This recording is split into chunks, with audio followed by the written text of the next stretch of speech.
Last Sunday, I left fellowship a little bit early and hustled down to Arizona, to Tucson, to attend Arizona Opera, of which I had been chairman of the board for the previous 2 years because we were doing an opera that we had commissioned, which is to say we paid the composer and everything, called Riders of the Purple Sage, which is based on the Zane Grey novel. But I then hurried home and caught literally the last 1.6 seconds. I'm looking at you, okay. The last 1.6 seconds of the Illinois basketball game. And then I watched the rest of it, and there was a timeout when I got home, and 1.6 seconds left. And then I watched the rest of it as I rejoiced at Illinois beating Iowa, which got them into one of the top 4 seeds in the Big Ten basketball tournament, and certainly would have improved their seed in the NCAA tournament. And that's where I left matters Thursday morning when I got up, and I started a stream of emails that resulted in the opera's canceling a big fundraising gala that we had planned for yesterday. But before the morning was done, both the Big Ten basketball tournament and the NCAA basketball tournaments have been canceled. Major League Baseball, this is more serious, Major League Baseball canceled spring training and postponed the start of the season. But that wasn't a particular surprise, because if anybody was watching television Wednesday night, they know that the National Basketball Association had suspended its season. And Norman, Mary, are you sitting down? The National Hockey League had also suspended its season. Now, I asked them because they are Canadians and realized, this would be like not having Christmas. But if any of you spend any time on the internet, and I'm sure that there are those of you who do, you know this wasn't the only bit of hockey news in recent weeks. In fact, to be very specific, on February 22nd, we observed the 40th anniversary of what is called the Miracle on Ice. Now, most of you aren't old enough to remember that, I know. But the USSR, as it was then called, when Lynn Wall wouldn't fall for another 9 years, their Olympic men's hockey team had 4 times won the Olympic gold medal in hockey, and a U.S. team composed largely of college students defeated them in this wonderful game. And if you've been on the internet, at least I'm sure you would have seen that. Now the truth is I perhaps spend more time on the internet than is wholly productive. And I blame part of that on the large number of emails I receive every day, many of which are junk, but some of which I subscribe to and look forward to. And one of them in particular alerts me to anniversaries that have nothing to do with sports. And the name of this particular email is Today in Christian History. It's put out, I believe, by Christian History magazine, and the reason I did it is because I subscribe to the parent publication, which is Christianity Today. Christianity Today is a magazine that Billy Graham started. It's still published in Wheaton, Illinois, so far as I know.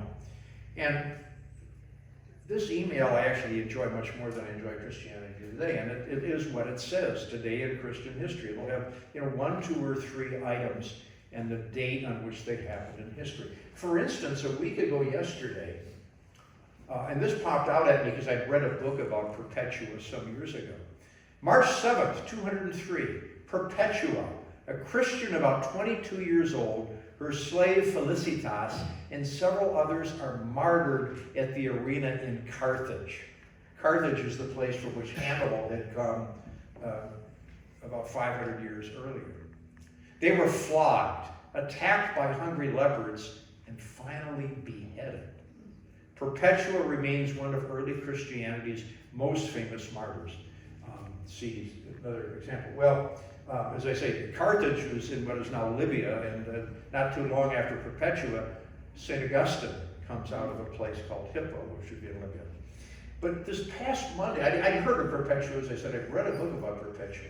But this past Monday, I read of something of which I had never before heard. March 9th, 320, traditional date. Roman soldiers leave Christian soldiers naked on the ice of a frozen pond in Sebaste, Armenia. They place baths of hot water around them to tempt them to renounce their faith. When one did so, a pagan guard, inspired by the fortitude of the remaining Christians, converted and joined the freezing Christians. They were all killed and made famous by Basil of Caesarea and Gregory of Nyssa, see such and such. Holy mackerel. I had never heard of this event before. The amazing idea that 39 and then joined by another 39 would freeze to death rather than renounce their Christian faith. And I thought, oh, my goodness.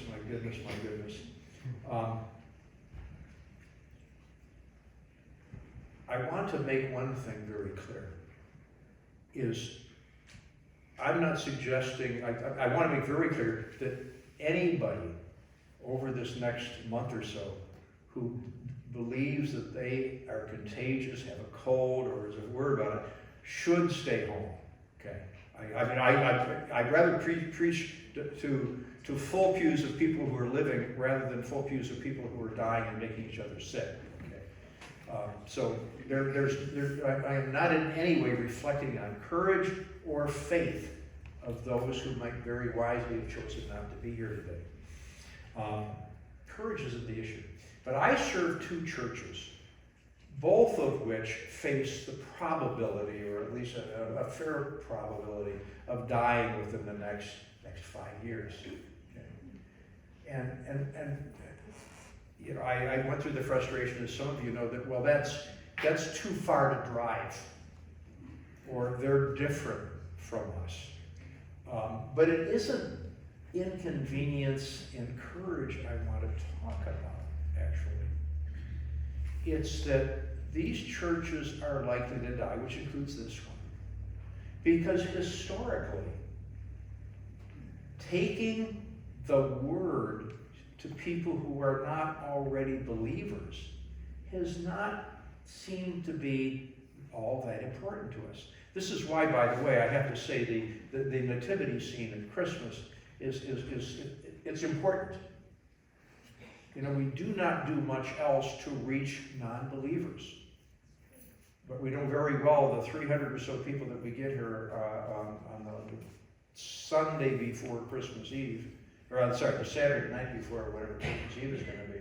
A number of those people we know are not churchgoers, but we have to do more of it. But just think where we would be today if it hadn't been for people like Perpetual. If it hadn't been for people like those 39 plus 1 Roman soldier Christians.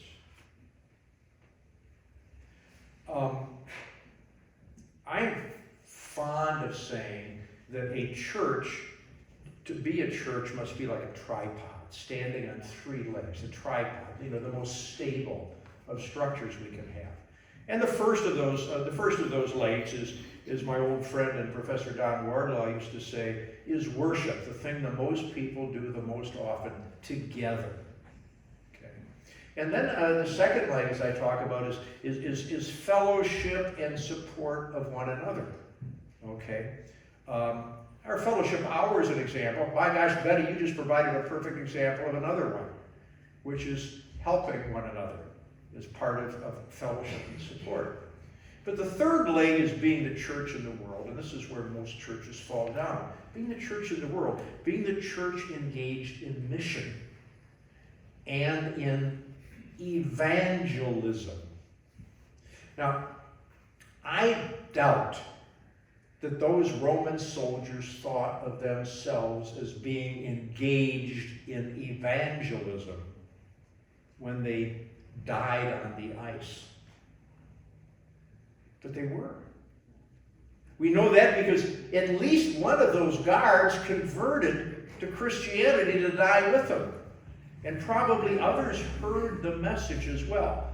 Now, I am not saying that we are ever called upon for something so dramatic as that.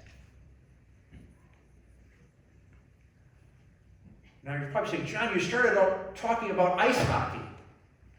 What does any of this have to do with ice hockey? Well, I think you probably see by now that the only miracle on ice wasn't the U.S. team. It was these 39 Christian Roman soldiers and conversion of one of those guards. That's an even earlier and more impressive miracle on ice.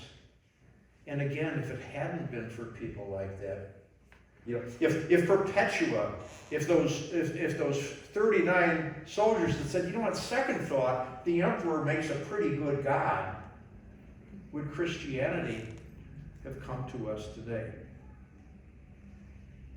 There's something in ice hockey called a line change. Okay, Norman will talk about this after the service today. And a cheesehead came up and corrected me on something, by the way, over at Coolidge. Because I was going to say about every 2 minutes, and this guy said, he says, no, it's more like 30 seconds. Okay.